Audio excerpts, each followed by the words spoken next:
ओम पूर्णमदः पूर्णमिदं पूर्णात् पूर्णमुदच्यते पूर्णस्य पूर्णमादाय पूर्णमेवावशिष्यते।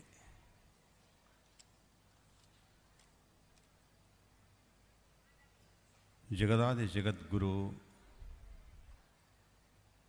पंचाचार्यांना आपल्या अंतःकरणामध्ये स्मरण करू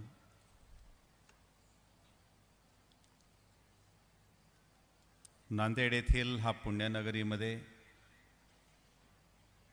अत्यंत वैभवशाली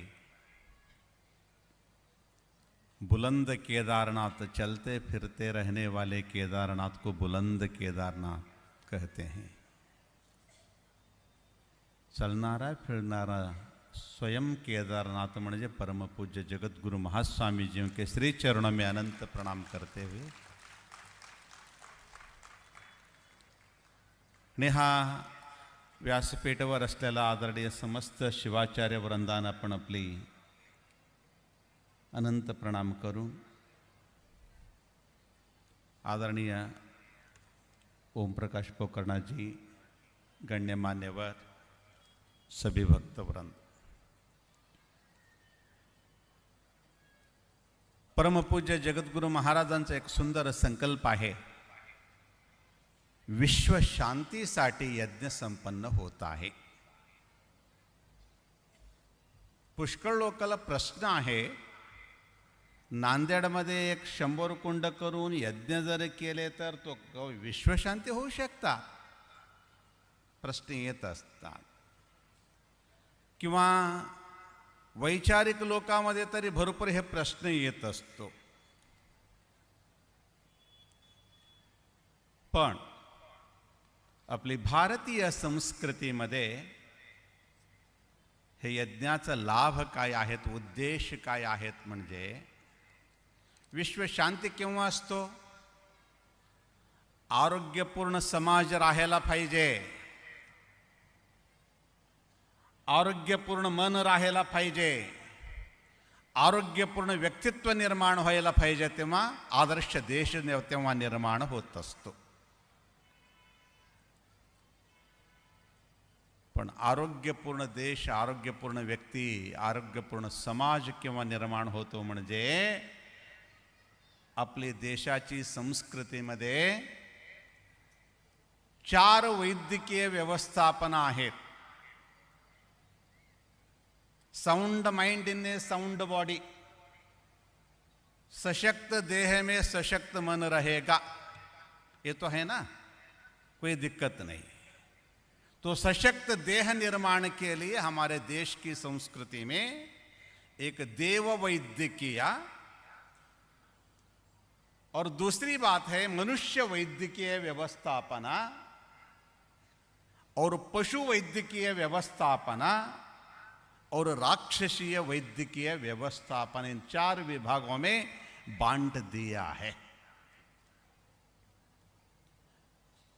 आरोग्यपूर्ण व्यक्ति, आरोग्यपूर्ण समाज बनाने के लिए देव वैद्यकीय व्यवस्थापना, जब हम यज्ञ करेंगे, यज्ञ से क्या हो जाएगा?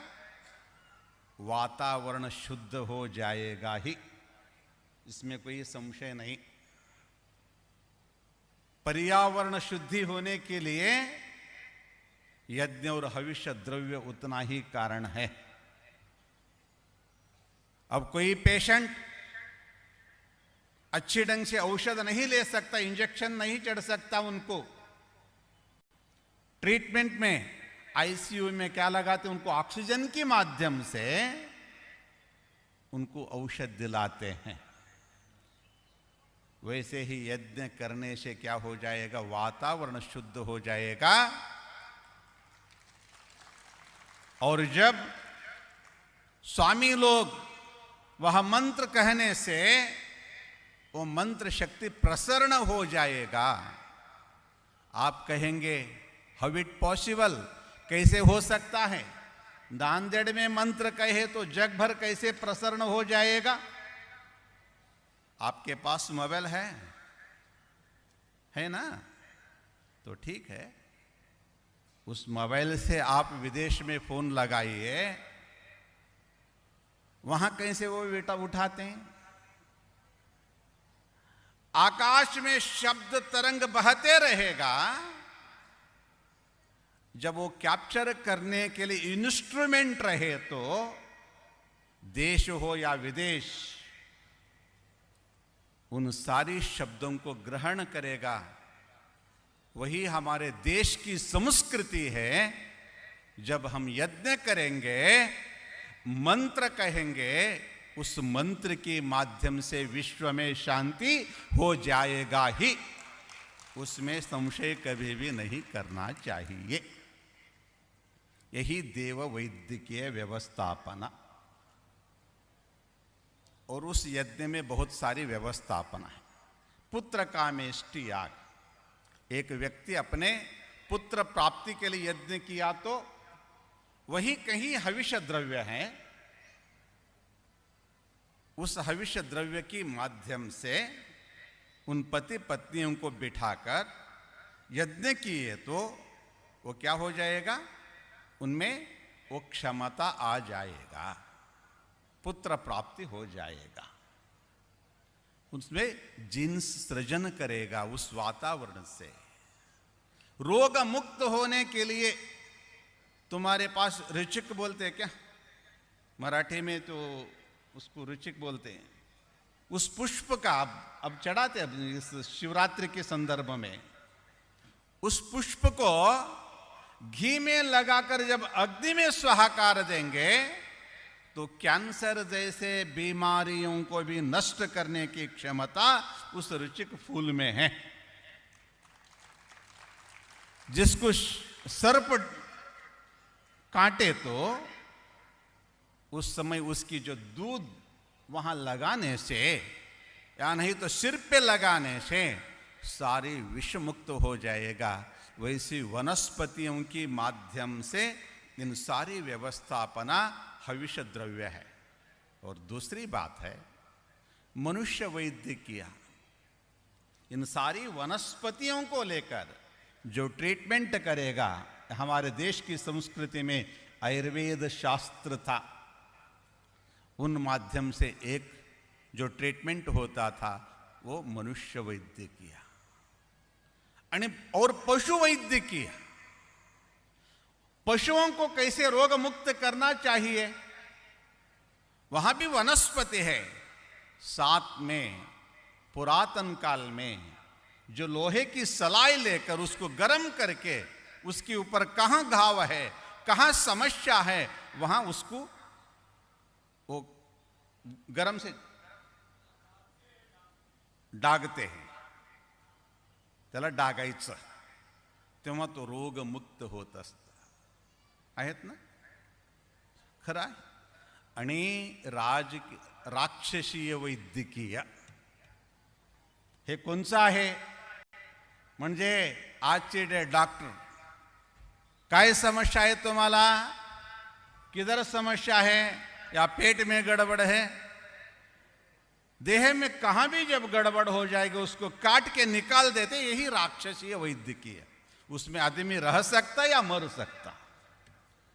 हमारे देश की दिव्य संस्कृति यज्ञ के माध्यम से इन सारे तत्वों को प्रचार प्रसार किया। कहीं लोग कहते हैं, जिन लोगों के समझ में है ही नहीं, इसको अंधश्रद्धा कहते। एक विदेश के बहुत बड़े दार्शनिक तिने एक फार सुंदर शब्द लिहितात। इतका सुंदर शब्द आहे। अमेझॉन पर्वतामध्ये, अमेझन पर्वत में जो चींटियां रहती हैं ना, मुंगी, मुंग्याचा पायात गुंगुरू जर बांधला, त्या गुंगुरूचा शब्द भगवंताला ऐकू जातो। त्यांनी म्हणत असतात, तुमची मंत्र का ऐकू जात नाही, तुमचे जप का ऐकू जात नाही, तुमचे ध्यान का ऐकू जात नाही, जगद्गुरु महास्वामीजी विश्वशांतीचा संकल्प ऐकू जात नाही का? निश्चित ऐकू जातो। बसवेश्वरने म्हणतात, नंबी करे दोडे वो एंबेने शिवनु। जर आवर्जून आरडले तर भगवंत येऊ शकत नाही का? दिल से पुकारे तो भगवान नहीं आ सकते क्या? जरूर आएंगे, ताकि कंडीशन है, पहला आपको विश्वास होना चाहिए और आपकी भक्ति होना चाहिए। वैसी पुकारे तो जरूर आपको भगवंत मिल जाएगा। किसको मिले ना मिले, हमको तो केदार जगत गुरु महास्वामी जी बुलंद केदार के नाम से मिल गए, और क्या मिलने की जरूरी है। चलो छोड़ दो, ज्यादा ढूंढते गए तो और परेशानी है।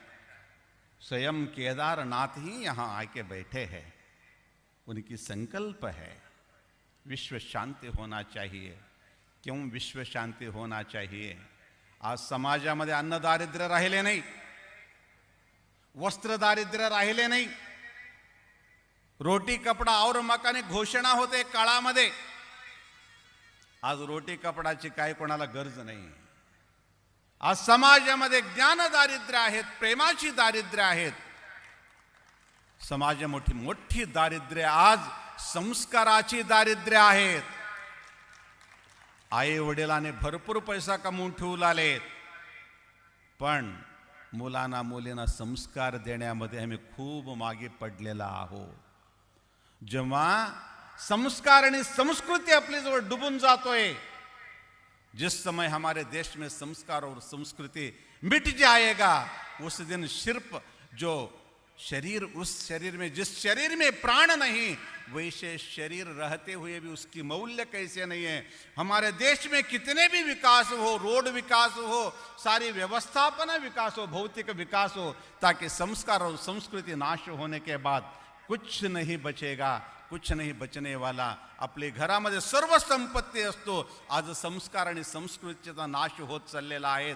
आई वडिलांना मी एवढंच सांगतो, बाबांनो, मुलांच्यासाठी काय कमवून ठेवायचं जाऊ नका। पुढच्या पिढीत तुमच्यापेक्षा हजारो पट स्पीड आहेत, त्यांना छान शिक्षा द्या। त्यांनी एक जॉब जर केला, कम्प्युटर सायन्सवर जरी केले, त्यांनी लॅपटॉपवर काम करत असताना तुम्ही वर्षाला 10-5 लाख रुपये कमवितो, त्यांनी महिन्यालाच करोडो रुपये कमविणारे मुला तुम्हाला पुढे एवढाच विचारणार आहेत, माझ्यासाठी तुम्ही काय संस्कार दिला, हे पुढच्या पिढी तुम्हाला विचारणार आहे। पुढच्या पिढी तुम्हाला पैसा विचारणार नाही, काय संस्कार दिला आई बाबा म्हणून। त्यासाठी पुढच्या पिढीला सुंदर संस्कार द्या, आदर्श जीवनाचे संस्कार द्या, आदर्श जीवनाची प्रेरणा द्या। एवढा शब्द सांगत परमपूज्य महास्वामीजी यांच्या सानिध्यामध्ये इतका सुंदर भव्य दिव्य कार्यक्रम, सकाळी यज्ञ, दुपारी यज्ञ, शिवकथा, संध्याकाळी धर्मसभा, इतका सुंदर भव्य दिव्य आहेत ना। गुरु महाराजांनी फार सुंदर शब्द ठेवले, धर्मसभा। धर्म म्हणजे काही समजून घेऊ नका, एकच शब्द मध्ये तुमच्या मनाचे फिल्टर करणारे जे साधन धर्म, एवढंच। आम्ही सुखाने जगावं म्हणतो, इतरांनी पण सुखाने जगण्यासाठी वागा, एवढंच धर्म आहेत, आणखी काय धर्म नाही। उरलेला धर्म पोट भरून घेण्यासाठी जीवनाची आधार आहे ते।